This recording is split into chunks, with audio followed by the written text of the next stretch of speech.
that would normally come to Comic-Con? How's it been for you? What's the Comic-Con? Yeah, it's basically been this. So how's it been for you guys? It's about the same. Hopefully I'll get a chance to go out on the floor a little bit because I'm really interested in experiencing this really passionate, subculture. I guess for you, it's this movie is a lot of the talk is about your physical transformation in this picture. What were the challenges for you in undergoing that transformation? And when you saw the footage that we saw today at the panel, what went through your mind as you're seeing it? Well, the CGI guys were really good about keeping me up to date with what I would look like, because I sort of had to hold that in my imagination while I was playing the scenes to try and hope that whatever I was doing would marry their image of what it would eventually become. But basically, I was just counting on them to make whatever I screwed up look cool. And if it doesn't, I'm going to blame them. Was it a tough experience going through that? I mean, was it physically challenging for you to... Oh, no, not physically challenging at all. I was basically in pajamas. I mean, there was the occasional fear that I was going to catch on fire, but big deal. But these guys were in, these rubber suits. They had to work out and blah, blah, blah, blah. And I was just like eating donuts ready to be sculpted. What were the scenes from the graphic novel that you were each excited to play? I like being 100 feet tall. I like being attacked by a 100-foot tall man. When you're doing that effect, what's your experience when you're 100 feet tall? Well, it's not nearly as exciting because I somehow thought I would be 100 feet tall, but instead I was just standing on a platform about 60 feet tall and having people mock me. So I hope you're happy you asked that. Matthew, your character has a ton of layers as the story goes through, and you already spoke on the panel about your process of getting to know your character. Yeah. I was wondering if you could expand on that here in the interview. As far as how you approach each level of that character, especially from when he's introduced as sort of more of he's not exactly a common man, but you really don't know what he is going to become. Well, it's kind of, there's only so much you can really flesh out without sort of giving some of the game away, and I think that's sort of part of the joy of going and watching the film. But I don't know, because there's a lot of stuff in there that, there's a huge amount of mythology and just how much, it's Black Praetor and blah, blah, blah. And so my way in was just thinking, well, a lot of things work in reverse in the film. So the film starts with Rorschach being this hero, and fights the sellout. And by the end, obviously it all gets so screwed up, but you're kind of like, well, Rorschach is a total sociopath, really, and the fact that he just, in his willingness just to not compromise, he let the whole world go back to rat shit again. And so, I always saw by the end that, that Ozzy was, firmly right, and someone had to do it. Otherwise, the world would have ended. And he's just brilliantly practical, really. And as cold as Dr. M, I suppose, in many respects, or just as quite a humanist, really.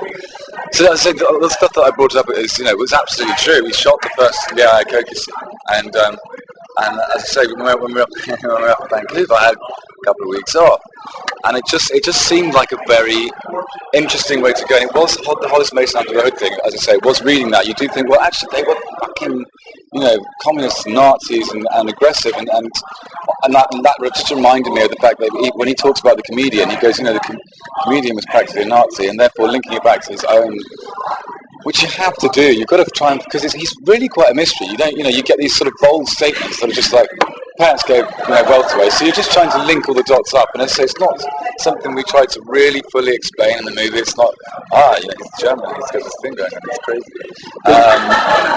But it just makes it easier for me. I don't really know how much more to give you than that. But unless it's anything specific, because my brain is a tangential mind trip. Bring it into the room as well. Yeah. But if you further define your character, your take on this guy? Well, essentially it's somebody who's preoccupied by something that's incomprehensible to people. He's no longer has any of the practical needs that, make up our entire days, like eating and sleeping and using the bathroom and being in the world in a social way.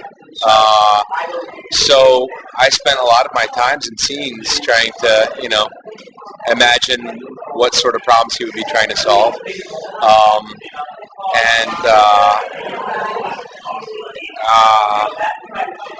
That's what he's doing. A lot of this. Yeah, exactly. No, right now I'm just listening to the wind in my head. It's nice. It's gentle.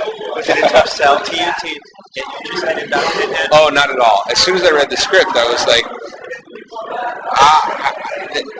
I have superficial expectations of what's going to happen in any kind of comic book movie or graphic novel movie or superhero movie because the genre does a very good job of setting up expectations and fulfilling them. It's what's gratifying about them, but at the same time, it's often what's tedious about reading them, is because the characters themselves go through the same sort of,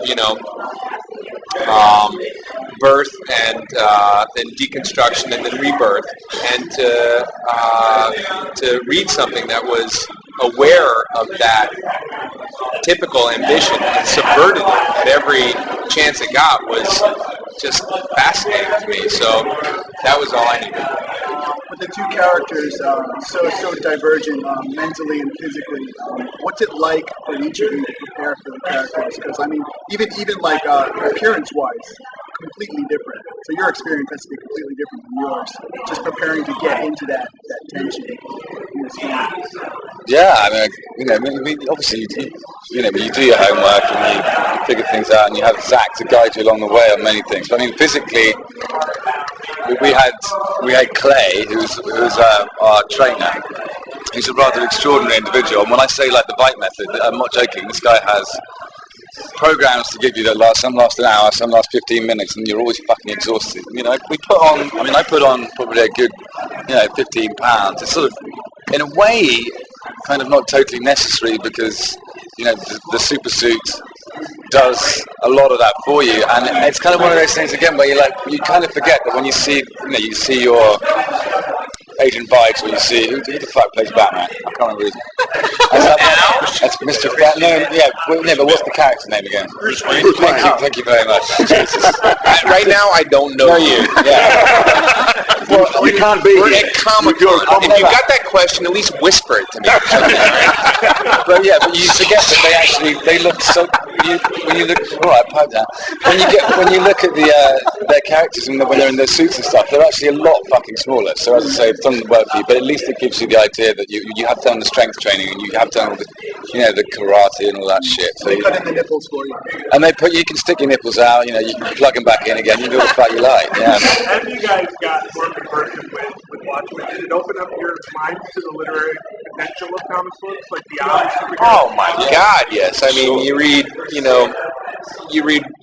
one, chapter of The Watchmen, and if you're interested in pop culture and at all, it's just so obvious that that it approaches it with a different interest and a different level of sophistication than almost anything else out there. So immediately you begin to imagine that there are other things to cultivate as well. I was thrilled by it. It was a great, it's one of those discoveries you have as an adult where you go, God, I get to feel like a kid again and learn something. Yeah, so doing a movie like this remind you of why you became an actor in the first place? It definitely reminds me of what it feels like to be, 14 and humiliated at a Halloween party because I thought it was a cool suit. Usually, I end up feeling a little snappier on set. You get to pretend that you're cool because a lot of people dress you up to be very cool, and sometimes you think it's you. And so to not have any of that, just look like a guy who's trying to make a living dressing up was a pretty humbling experience. So it was good. You ever have nightmares that you're completely naked, painted blue on the stage somewhere? What I call life. Thank you very much, Bill.